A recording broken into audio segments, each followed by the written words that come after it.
Hello and welcome to the Indian Writers Forum. Today we have with us Mr. Sanjay, documentary filmmaker and editor. We'll be discussing his film The Red Ant Dream, and this is a part of a series that we conceive which will look at interviews, books and other documents related to the 50th year of Naxalbari. Thank you very much, Mr. Kak, for your time. Thank you for having me here. Mr. Kak, first I'd like to ask you about the film. Of course, was set in the mid-2000s. Today we are here on the 50th anniversary of the movement. What do you think can or would be, from your time of experience that you spent shooting there, are the possibilities of, say, revolutionary warfare or revolution in democratic India today? So the film began from a pretty simple place, which is that we were always very intrigued at people who described themselves as revolutionaries. And the simple question we asked ourselves was that, who is this person or what is this person who can describe himself or herself as a revolutionary? In a world where actually that word has been sort of leached of all meaning, so that the only thing that is now revolutionary is either a new washing machine or a new toothpaste, and because a large part of my working life has been spent amidst various kinds of social movements, and one always met people who still believed in the idea of revolutionary change, So Naxalbari was not central to where the film began, but obviously, it occupies such a huge mind space, no matter, I mean, if you see the coverage around the 50th anniversary, it's very interesting that while the mainstream media, all of them tried to dismiss it as something inconsequential, nevertheless, they had to deal with it. And I think that's the really interesting thing. And that's what the film also wanted to sort of try to delve into, that how is it that we've never been able to forget it, and what a large part it plays in the intellectual life of this country. It's interesting that you mentioned who are these people, and I would like to begin with that.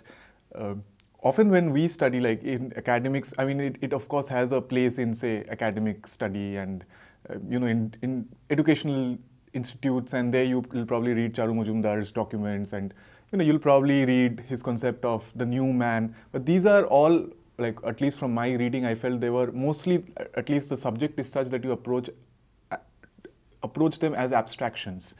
But as a filmmaker, you were meeting the people, like you were not seeing them as a number or just as an ideal.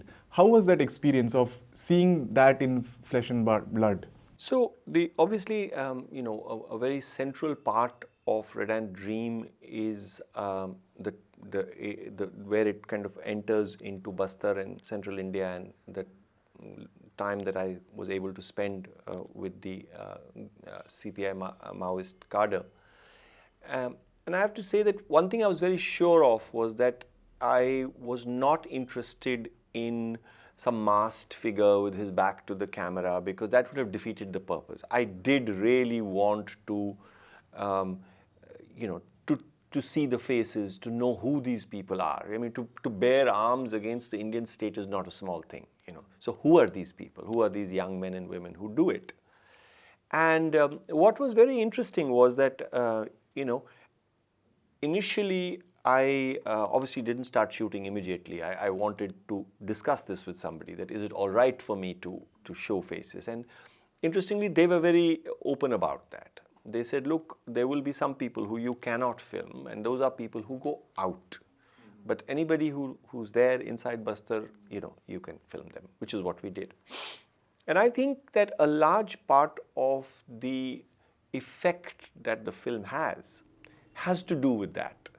I think that if we had more important people within that movement, but you couldn't see their faces, or you couldn't see their gestures and their uncertainties, their nervousness, their laughter, I think it would have a very different quality. So I think you're absolutely right. My interest in an examination of the kind of the revolutionary ideal, as we call it, is not a theoretical one. I mean, that's not the kind of person I am, you know, and those are not my interests. So whether it was in Bastar or it was in Niyamgiri, um, or it was in Punjab, you know, I did always want to, without fetishizing the individual. I think that's very important. You know, I'm not interested in those stories of individual characters, which is so big in, particularly in Western filmmaking. You know, that the belief that you can't tell a story without creating an identification with a single character or a set of characters.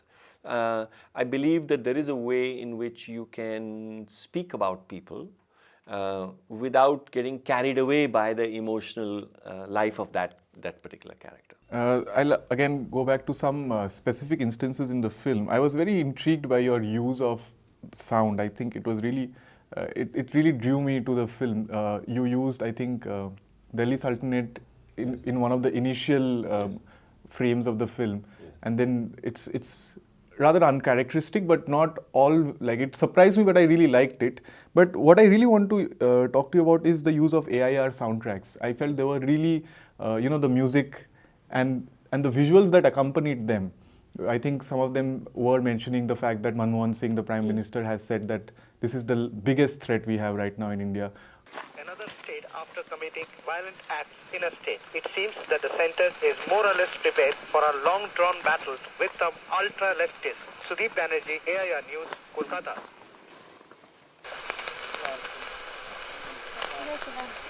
Expressing confidence that slow and steady progress will be made in the operations against Naxals, Mr. Chidambaram said it will be a measured, calibrated and carefully controlled operation. Our Kolkata correspondent has filed this report. For me, I've been late coming to it as a filmmaker, and perhaps that has something to do with the fact that for most of one's working life, one didn't have the budgets to do this. But at least for the last few films that I've done, doing the sound design has become a very, very important part for me, you know. And I do it with a great deal of excitement, because it's literally like you bring short material to the editor, and then there's an excitement in that, what shape is it going to be? Once it's cut, when you begin to share that material with the sound designer, there's a great deal of excitement that what will the sound designer do to this, you know. And fortunately, we now live in a technological zone when high quality sound is not something that you need to spend a huge amount of money. You just need time, you need patience, you need ears, you know. And so sound design is very important, and every element, if you hear Delhi Sultanate on the soundtrack right at the beginning, when you don't know anything else about the film, it is there to destabilize you. You know, if you return to it at the end, it's to suddenly draw you out of the world that you're in. So obviously, it all has a kind of thing. The AIR recordings are very interesting because those are actually recordings that I made in the 15 days that I was walking with the comrades. So they are glued to their radios, Hindi news, English news, whatever news they can pick up. So I had made it a habit that every time we were sitting around and they were, you know, putting on the radio, I would record. So actually, it tells you something about that period when I was shooting, that how much the issue of the unrest in Bastar, how much space, head space it had outside, you know, which is not the case now. Now we don't, it's not that the guerrillas are not in the forest or there isn't a fight on, but nobody seems to be talking about it, you know. So I wanted to give a sense of, the environment in which you're walking with them. Where's the rest of the world, you know? And so actually in the credits of the film, I not only give credit to the AIR recording, but I give the dates. So that's a way of flagging for me the fact that it's chronologically fixes that material, that, you know, this is the period in which this is happening. As another thing, you co-wrote this script with Tarun Bhartia.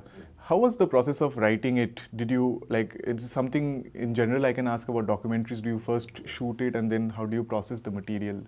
So my relationship with Tarun on the last two films that we've done together, which is Red Ant Dream and Jashn-e-Azadi, is extremely critical. It's probably the most important relationship in the making of that film for me. So he is not just an editor, he's also somebody who shapes the film.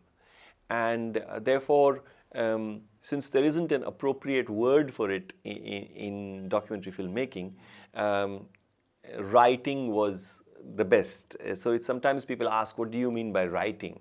You know, what did you write?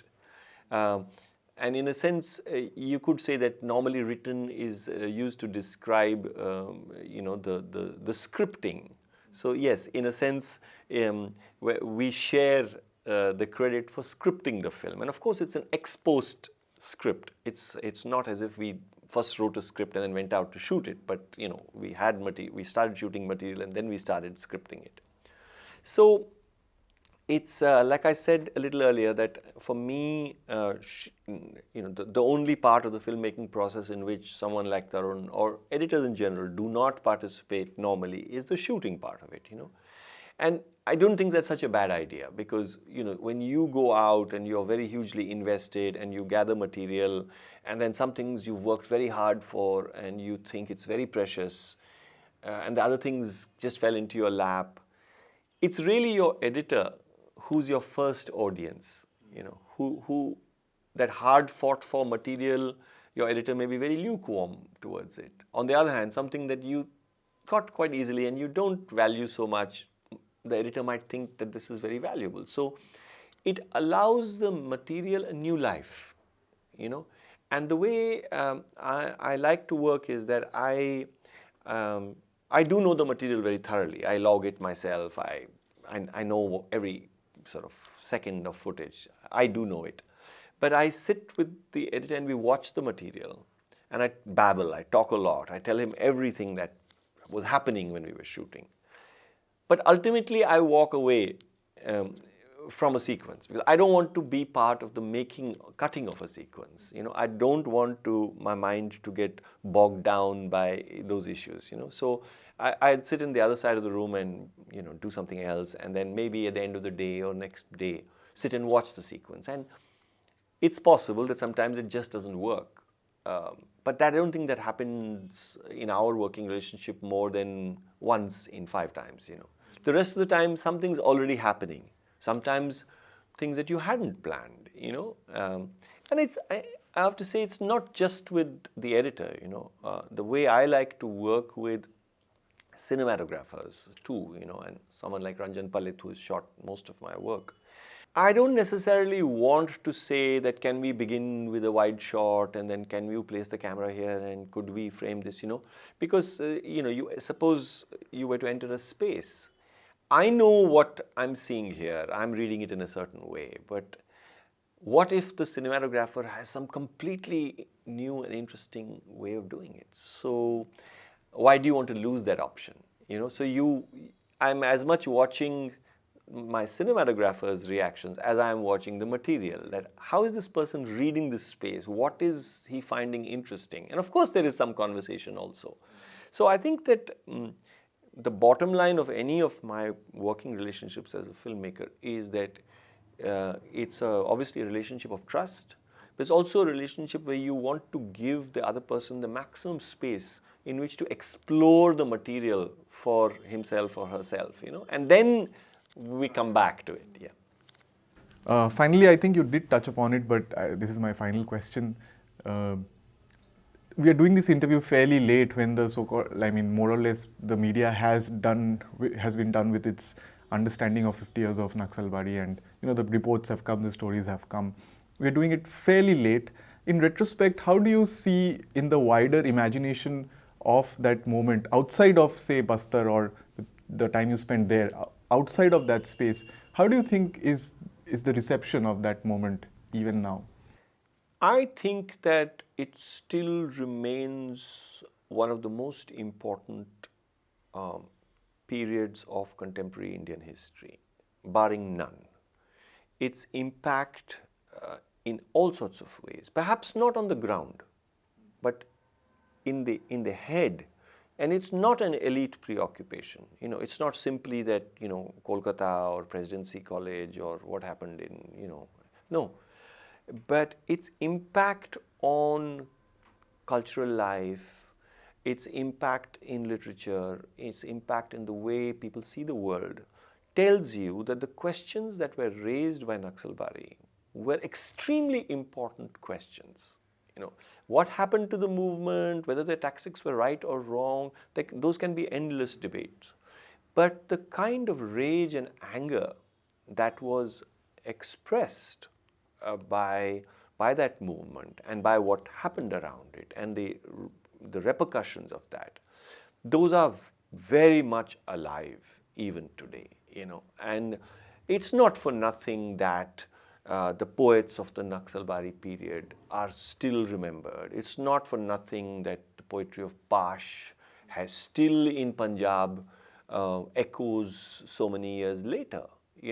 I mean, after all, in Punjab, the movement had a life of barely a year, and yet it still occupies people's imaginations, So I think that, which is what I said to you, that, the mainstream media, mostly gloated over the fact that Naxalbari was a failed, revolution, perhaps.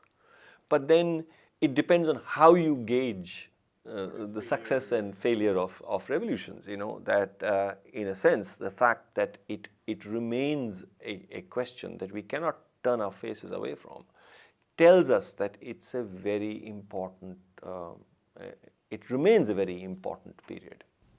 Thank you very much, Mr. Kal. Thank you very much for watching. We'll probably try and get more of such interviews which looks at Naxalbari in a slightly critical, but more importantly, which looks at Naxalbari with the kind of importance that it deserves. Stay tuned to our channel. Thank you very much for watching.